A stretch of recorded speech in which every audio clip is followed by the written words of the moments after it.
नमस्कार, मैं आपका दोस्त, आपका मित्र प्रिंस पांडे। तस्मै श्री गुरुवे नमः, पार्ट 5। ऐसी जिंदगी कितनी सुहानी होगी जिसमें किसी के लिए जीना और उसी के आदेश पर अपनी जान न्यौछावर कर देना कितनी बड़ी बात है। शिविर में उन लोगों के लिए सभी इंतजाम किए हुए थे उनके गुरु ने। शायद यही भावना उन्हें समर्पित शिष्यों की श्रेणी में लेकर आती है। मैं महादेव का नाम लेकर सो गया। मुझे उस दिन बहुत अच्छी नींद आई थी। महाकालेश्वर उज्जैन की सुबह अपने में एक नई जिंदगी देने वाली होती है, और आज तो हल्की हल्की धूप के साथ मदमस्त कर देने वाली हवा भी चल रही थी। सूर्यदेव भी बादलों के मध्य से इसी ओर झांक रहे थे, और ऐसे मौसम में बारिश, ऐसा लग रहा था मानो सभी देवताओं की भांति वरुण देव भी अपने प्रेम को प्रदर्शित कर रहे हों।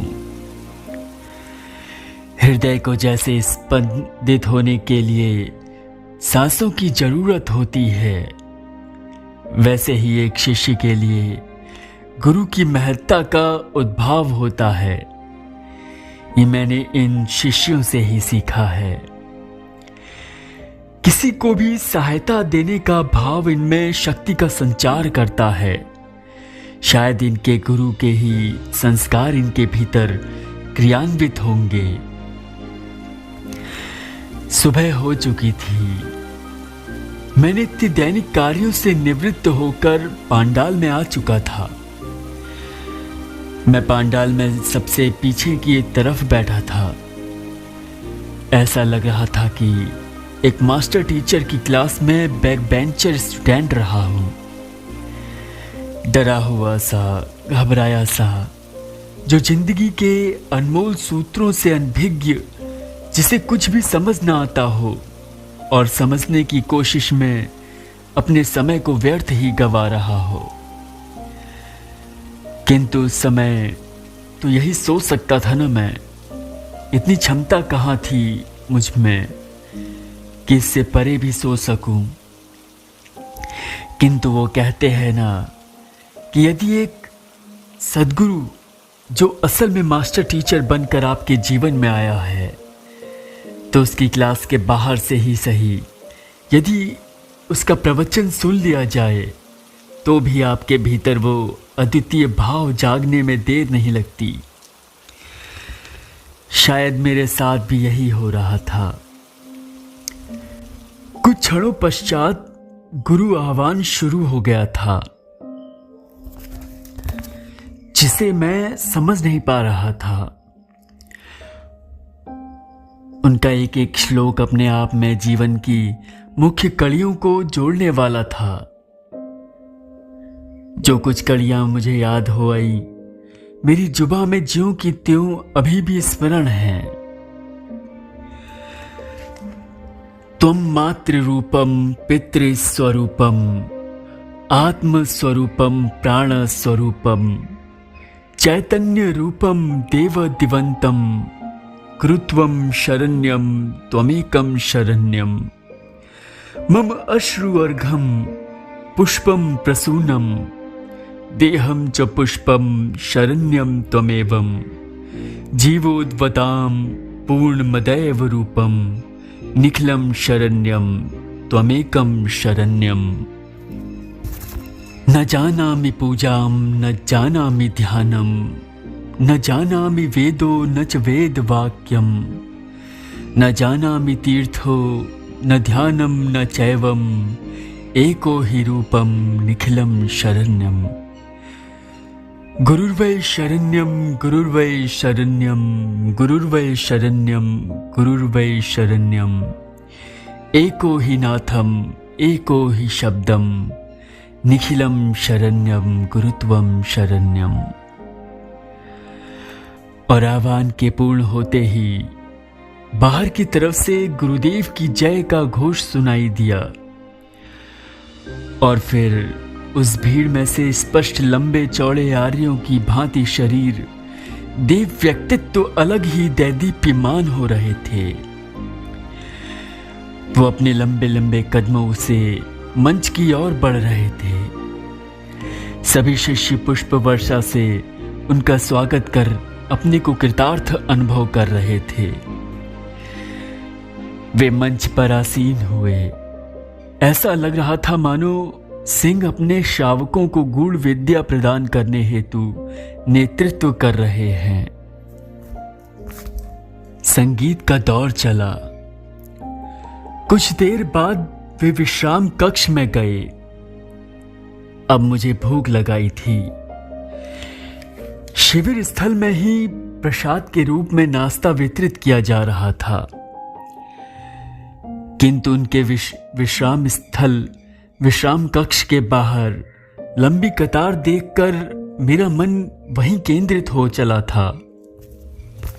वहां पहुंचने पर पता चला कि जिसे गुरुजी से पर्सनली दीक्षा लेनी है या मिलना है, वे मिल सकते हैं। मैं उनसे कभी मिला नहीं था। मन में उत्साह किंतु हिम्मत नहीं हो रही थी।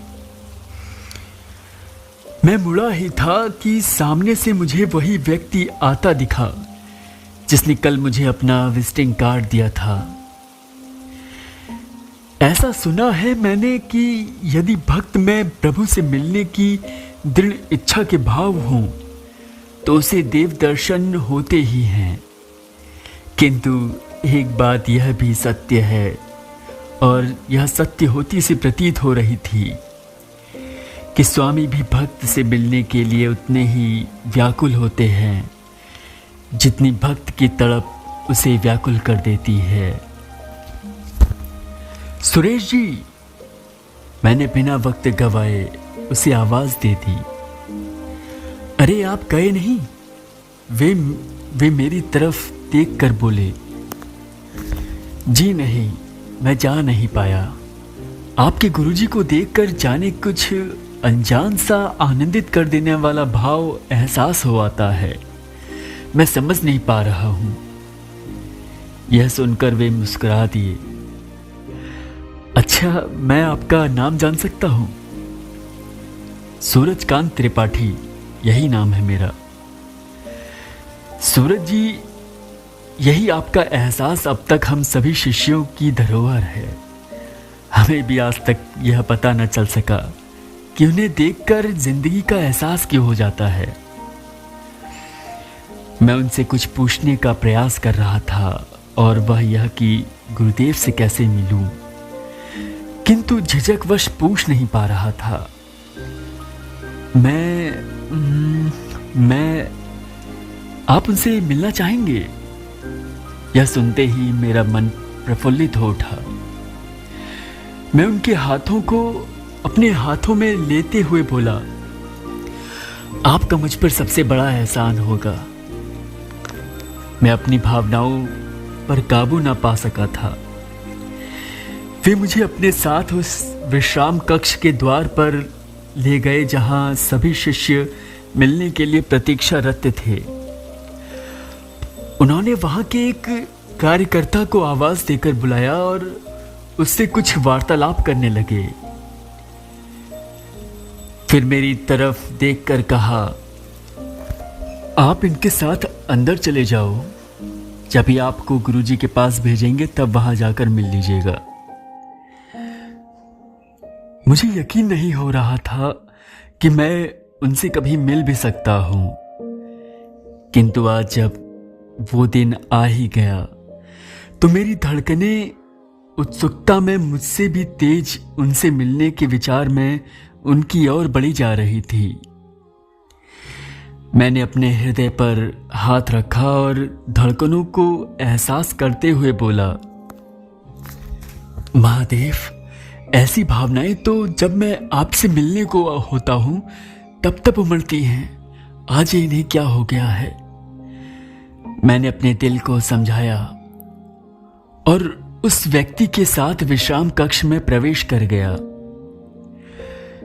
वो अष्टगंध मैं अपनी संपूर्ण श्वास में भरकर उस एहसास को अपने भीतर रचा बसा लेना चाहता था। मैं सोच रहा था कि क्या ये सभी शिष्य इस सुगंध का एहसास कर पाए हैं, या इनके कष्टों के माया जाल ने अभी तक इन्हें दुर्लभ एहसास से वंचित रखा है। मैं शांत भाव से वहीं खड़ा हो गया। तभी उस व्यक्ति ने मुझे इशारे से कहा कि अब तुम्हें अंदर जाना है। मैंने स्वीकृति में सिर हिला दिया और उसने कक्ष में लगा पर्दा हटाया और 2 लोगों के साथ मुझे भी अंदर भेज दिया। यह मेरी जिंदगी का वह एहसास है जिसे मैं हमेशा अपनी सांसों में जिंदा रखता हूं। आज मैं उन्हें जी भरकर निहार लेना चाहता था, अपने से दूर नहीं करना चाहता था उन्हें।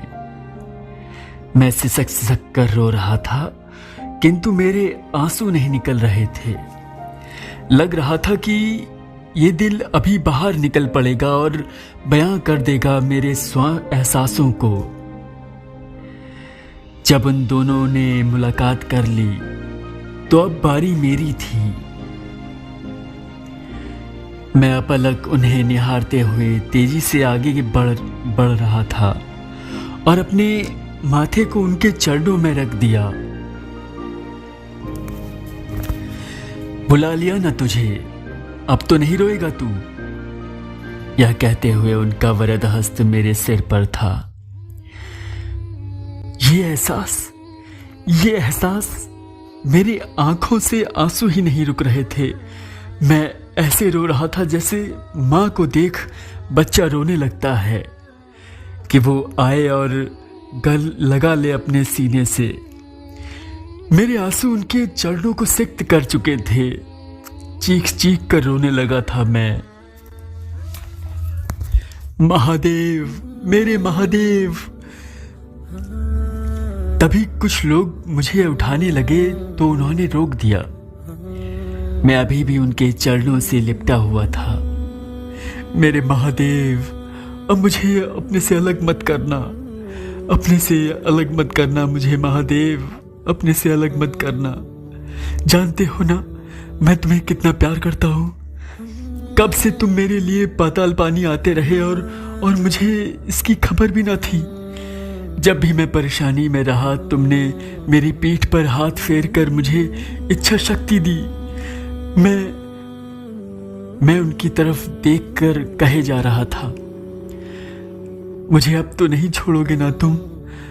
बोलो ना महादेव, बोलो ना, अब तो नहीं जाओगे ना दूर। बोलो ना महादेव, चुप क्यों हो महादेव। बोलो महादेव, बोलो, नहीं तो आज मैं यही प्राण त्याग दूंगा। तुम मुझे जानते हो, तुम्हारा ही हूं मैं। उन तूफानों के दौर से गुजरा हूं मैं, अब मुझे उसी भंवर में ना छोड़िए। अभी अभी तो संभला है मेरा दिल तेरी रहनुमाई में, अब मुझे कड़ी धूप में तन्हा ना छोड़िए। मैं रोए जा रहा था, मुझे पितृ स्नेह का सा एहसास हो रहा था। उनका हाथ जो मेरे सिर पर था, और उस एहसास को मैं कैसे भूल सकता था। मेरे आंसुओं से भीग चुके चेहरे पर हाथ रखते हुए बोले, तुझे क्या लगता है मैं हूं ना अब, जा गुरु दीक्षा ले ले। यह सुनकर मैं उनके अनुपालन में उठ खड़ा हुआ। मुझे नहीं पता था कि वहां काफी भीड़ लग चुकी थी। कौतूहलवश लोग यह जानने को उत्सुक थे कि भीतर हुआ क्या है। मैं उन्हें निहारते हुए बाहर की ओर जा रहा था। जय निखिलेश्वर।